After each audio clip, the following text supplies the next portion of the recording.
He looked at me like he already knew how the night would end, and yet said nothing at all.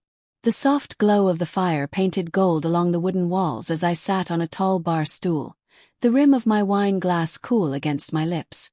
My sundress clung gently to my skin, the air thick with warmth and the scent of cedar.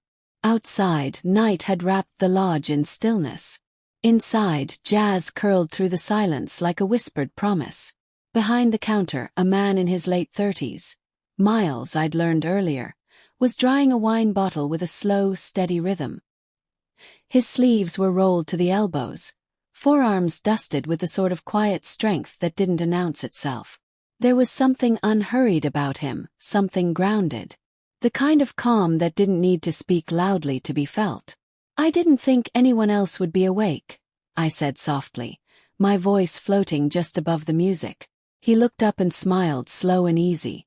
"Most don't make it past their second glass." I smiled too, feeling the subtle weight of the night settle around us. I wasn't drunk, but I was softened, by the wine, by the fire, by the quiet. By him. He poured me another glass without asking and slid it across the counter. "There's something upstairs I'd like to show you," he said, his voice calm as ever. My fingers froze on the glass.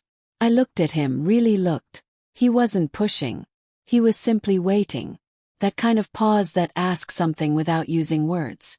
"Is that allowed?" I asked, a small smile tugging at the corner of my mouth. His eyes met mine. "Only if you say yes."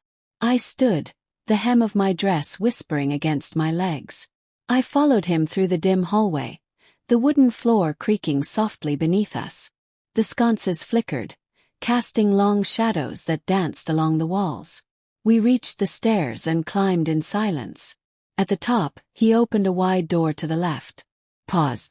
Inside, two men looked up, one standing near a couch, the other leaning against a window frame. Neither looked surprised to see me. The one by the window was older, maybe early 40s. His dark hair touched with silver at the temples. The other was younger, with thoughtful eyes and the quiet confidence of someone used to watching before acting. I hesitated, then stepped inside without a word. Miles closed the door behind me with a soft click. The energy in the room shifted, subtle but undeniable. Not danger, not pressure, just something else. Something that buzzed beneath the surface of stillness. "This is Callum," he said, nodding toward the silver-haired man near the fire. "And that's Ezra," motioning toward the man at the window. Callum lifted his glass in greeting. Ezra offered a faint, thoughtful smile. "Make yourself comfortable," Miles said. "You've got perfect timing." The room was warm, lit only by the low fire and a lamp in the far corner. A bottle of wine sat on a table between 3 glasses, already poured. Jazz hummed faintly from somewhere unseen, as though the music itself knew not to intrude too loudly. I moved farther in, my footsteps silent against the soft rug. The dress swayed gently as I walked. Ezra stepped forward, stopping just close enough for me to feel the space between us. "Would you turn around?" he asked, lifting a hand slightly. I did. Slowly. He stepped closer, his hand catching mine, turning me gently like a breeze turning a page. His fingers warm. The room hushed around us. "You've got this glow," he murmured, stepping back to refill his glass. "Like it comes from somewhere else." As he passed behind me, I could feel the shift in air, the way it tightened around us. Attention not from fear, but from anticipation. "Careful," I said quietly, my voice lighter than I felt. He didn't answer. Just poured another drink and sank into the couch.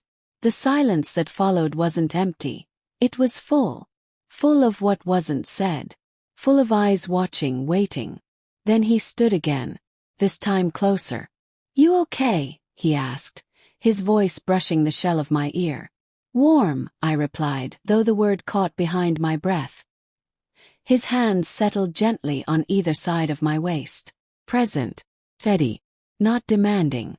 "You can still leave," he whispered. "But I hope you don't." I didn't answer. I didn't step away either. Behind me, Miles moved closer. his hand resting calmly at the small of my back. Callum hadn't spoken, but I could feel his eyes on me from the couch. "You feel this too," Ezra said, his gaze still locked to mine. "Tell us if you want to stop," Miles added, voice firm but kind. They didn't touch me more than that. Not until I leaned forward slightly. Not until I breathed in and let go of the last of the hesitation. Ezra kissed me. Softly. Intentionally. Like he wasn't testing anything. He already knew. From behind, I felt a touch slide along my spine. Light like a single note played low on a piano. We moved toward the couch without words. I don't remember how. Just that hands were nearby when I reached out. One helped steady me as I sat. One adjusted the pillow behind my back. One placed a glass within arm's reach. I sat between them. Ezra in front of me, kneeling. Callum beside me. Miles behind, just out of sight. Ezra lifted my chin. "Still okay?" he asked. He nodded. My voice had gone somewhere quieter inside me. Callum brushed a strand of hair behind my ear. His touch was almost reverent, like reading Braille only he could understand. Then there was movement. A blanket pulled over my knees. Kiss pressed to my cheek. A hand resting on mine, not holding, just near. Time slowed again. The music changed, softened. Someone poured more wine. Someone laughed quietly. And still I didn't move. When I did, it was because someone helped me. Not with force, but with presence. A hand guided me toward the bed across the room. The firelight shifted behind us, flickering like it knew what we were doing. The mattress sighed beneath me. I was surrounded but not crowded. Close but not caged. Ezra knelt again, lifting my face. He didn't kiss me this time. He just looked. "I've never seen someone walk into a room like that before," he said. "Like you were meant to."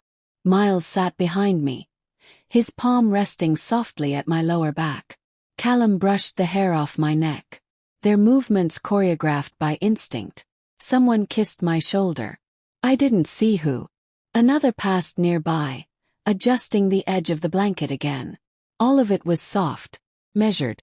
At one point I closed my eyes.